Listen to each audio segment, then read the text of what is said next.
What's up, fight fans and moviegoers? I'm Jay Cotto, the Boxing Jedi, and today we're gonna be talking about certain fight fans and people that just basically have no ammo. The thing they resort to with Terrence Crawford, and that's talking about his resume, right? They always allude to that shit. They always talk about his resume. Oh, he ain't fight nobody. Okay, all right. Well, there have been many others besides myself that have been debunking this. Now, you know me, when I put my mind to shit, I totally Bruce Wayne shit, and this is exactly what I'm gonna do. I'm about to do with this shit right here, right now. Okay, this is a done fucking deal here. We shouldn't have to hear this shit anymore, and if you do, just use this. First of all, at 140, Terrence Crawford has done more than anybody in this in his era. You know what I'm saying? At that weight divvy and any before, above that. Okay? Gotta understand the man closed the division.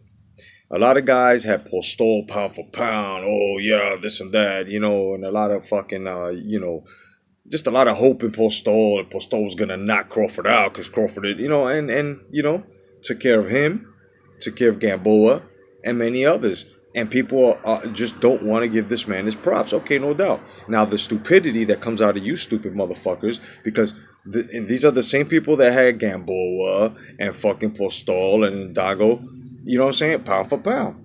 These are the same people talking that shit. So, when it comes to Crawford, it's some different shit. Of course, bias, fanboy shit. Okay, not a problem. Not a problem. Okay, so let's move on. He's at 147 now. He's at 147. His first fight, he gains a strap. And people had Horn fucking pound for pound prematurely because he was given a gift decision to Pacquiao. And he fucking knocks him out. Then Benavidez, many fucking people allude to, oh yeah, his leg. Nobody was mentioning anything about the leg until that stupid son of a bitch that fucking said it over the broadcast, brought it up, and then after that it was brought up. But then Benavidez even said it after the fight, and even in the presser, in the post presser, that he just basically wasn't bothered by his fucking leg. Now, when he beats Amir Khan, the same fucking idiots are going to be the same ones to not give him credit for that. And then these are the same people that are saying Khan has a boxing chance. Khan brings ring generalship. Khan, okay, not a problem. Not a problem. My question here is, when is it that you guys actually get to recognize greatness? A lot of guys are defending Keith Thurman, and y'all gotta understand, Keith Thurman has basically backed himself into his own fucking corner, just like Adrian Broner did.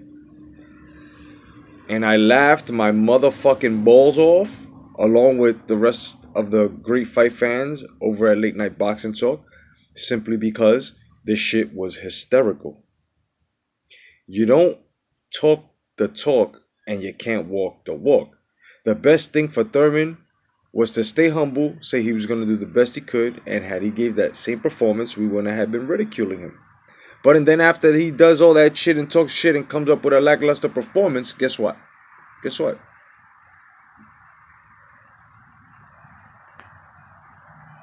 He wants to fight Pacquiao. It's not a problem. What's making me laugh here is not Errol Spence Jr. nor fucking Thurman are calling Terrence Crawford out. But Terrence Crawford has been calling them out.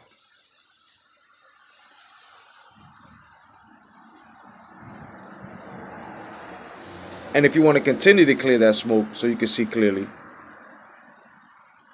both of these gentlemen, WBA champion and IBF champion have both said to each other the same thing they said to Crawford, which was, you need a strap to fight me. Now, you want to go to the point of no return where I can leave your ass and you can never find yourself on the way back? Then I'm just going to tell you like this.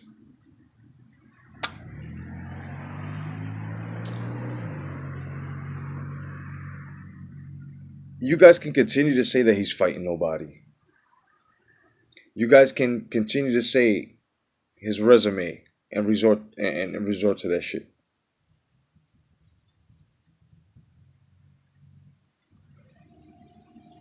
But what you can do as well, and what you should do,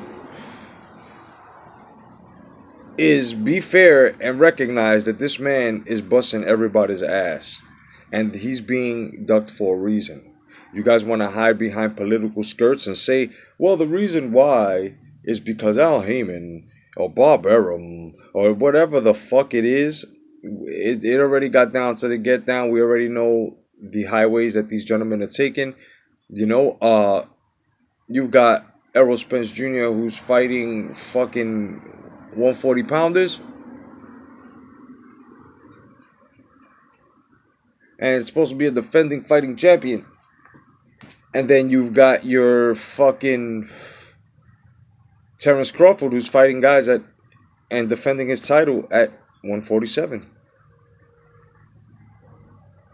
But you guys want to continue to love incomplete fighters and put fighters that are complete. And if they're not complete, they continue to show the work ethic and work towards that completion. And you just continue to want to shun them out and shut them out. And okay, all right.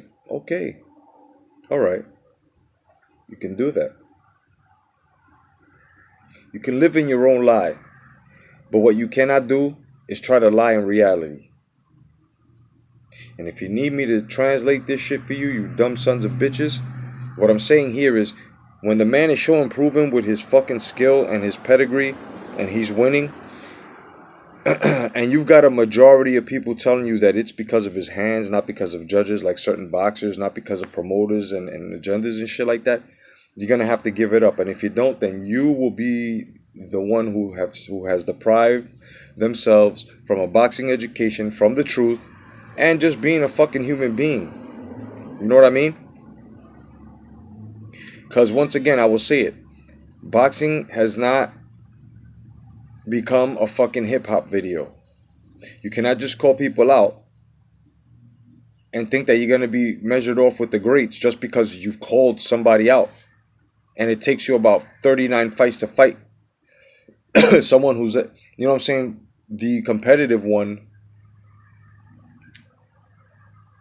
And it also takes for these fighters nowadays to down the real fighters who are out there fighting fucking guys of substance and of, quality. These guys are getting fucking phantom wins with their fucking quantity, but what they're not doing is, concentrating on the quality of their opponents. You know what I mean? And that's what's fucking these guys up. And me personally, like I said, I respect those fighters that continue to fight, that continue to be consistent, and if they're champions, fighting champions, take on their mandatories. That's boxing. At least part of it. But otherwise than that, I'm your boy, J. Cotto, the Boxing Jedi, telling the truth within the sport of boxing. Catch you guys soon, man. I'll be starting those Star Wars lives very, very soon, man. God bless. Stay vigilant. Peace.